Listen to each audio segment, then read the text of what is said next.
Graça, paz e alegria em Cristo Jesus. No vídeo de hoje nós falaremos sobre a incompatibilidade que existe entre catolicismo e espiritismo. Certamente você conhece algum católico que, de forma equivocada, acredita ser possível uma conciliação entre essas duas expressões religiosas. Nós veremos que é o ledo engano pensar dessa forma. Mas antes, eu convido você a se inscrever em nosso canal de evangelização no YouTube, No Coração da Igreja, para que você possa receber as próximas notificações de vídeos. Ajude-nos a evangelizar. O Espiritismo, como nós conhecemos hoje, nasceu em 1854 na França, tendo como principal codificador o pedagogo francês Léon Hippolyte Denisard Rivail, que adotou o pseudônimo de Allan Kardec. As obras de Allan Kardec, impulsionadas pelo advento do espiritualismo na Europa, logo se espalharam pelo mundo inteiro.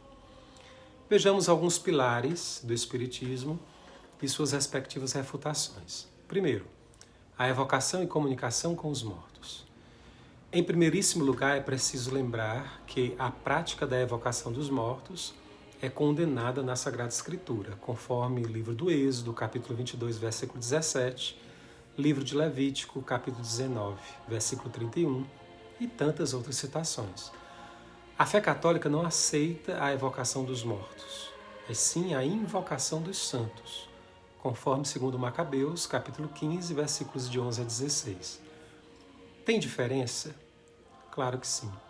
Quando o espírita evoca um espírito, ele quer que o espírito desça, baixe e se comunique perceptivelmente com a gente.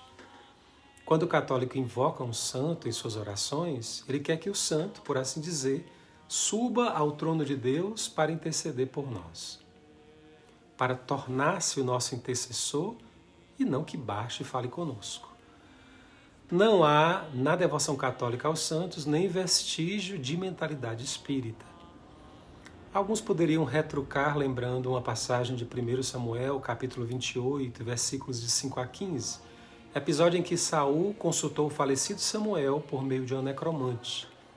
Este fato não é paradigma, pois diz a própria Bíblia que Saul foi condenado por causa disso, conforme 1º livro de Crônicas, capítulo 10, versículo 3. Deus permitiu que Saul recebesse de Samuel naquele momento a advertência de que estava no fim de sua vida terrestre e que no dia seguinte iria morrer. Foi por causa da importância solene daquela hora que Deus permitiu a resposta de Samuel. Ela não foi provocada pela arte da adivinha. Esta apenas forneceu a ocasião ou as circunstâncias da manifestação de Samuel. Segundo pilar, a reencarnação. Nós, cristãos católicos, não acreditamos na reencarnação, sobretudo por dois motivos principais. Primeiro, a crença na reencarnação nega o valor da redenção trazida por Jesus Cristo. Pois para os adeptos dessa corrente de pensamento, alcançamos a salvação por meio das contínuas reencarnações e não pelo sacrifício de Cristo na cruz. Segundo, a crença na reencarnação vai contra a natureza da pessoa humana. Nós, cristãos, acreditamos que a pessoa humana é um ser único, que vive uma vida só, sobre a qual é totalmente responsável. Nós cremos na ressurreição e não na reencarnação. Outro aspecto importante, a visão espírita acerca da Bíblia.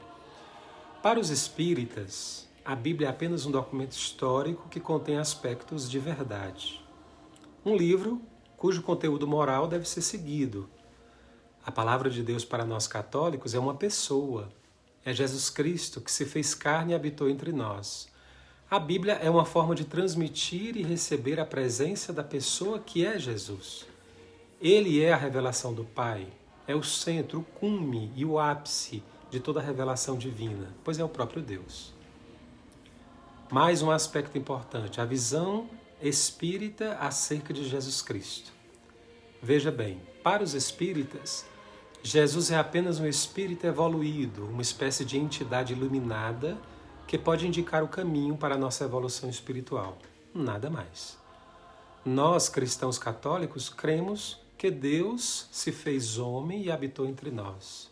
Este é Jesus, o Verbo ou Palavra de Deus, a revelação de Deus Pai, o Alfa e o Ômega, princípio e fim de todas as coisas. Para o fiel católico, Jesus não é guia, nem espírito de luz ou entidade, nem qualquer coisa desse gênero. É o Filho de Deus, nosso Salvador e Redentor.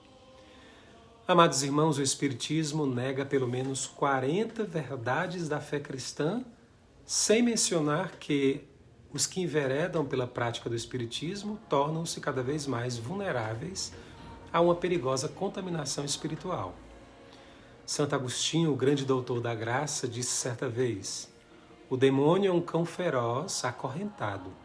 Faz muito barulho, late, rosna, mas ele só morde se chegarmos perto. Não se aproxime, portanto, dessas práticas. Se é assim, por que tantos espíritas se dizem católicos? Por desonestidade dos dirigentes, os quais usam a propaganda de que não há incompatibilidade para pescar católicos ingênuos e mal formados. Seria muito salutar para ambos os lados se fosse informada a realidade pungente de que existe sim uma profunda e irremediável incompatibilidade entre o Espiritismo e o catolicismo, pois são religiões em tudo diferentes e que não é possível pertencer às duas. Espero que você tenha compreendido esta mensagem de hoje. Permaneçamos no coração da Igreja. Tudo por Jesus, nada sem Maria.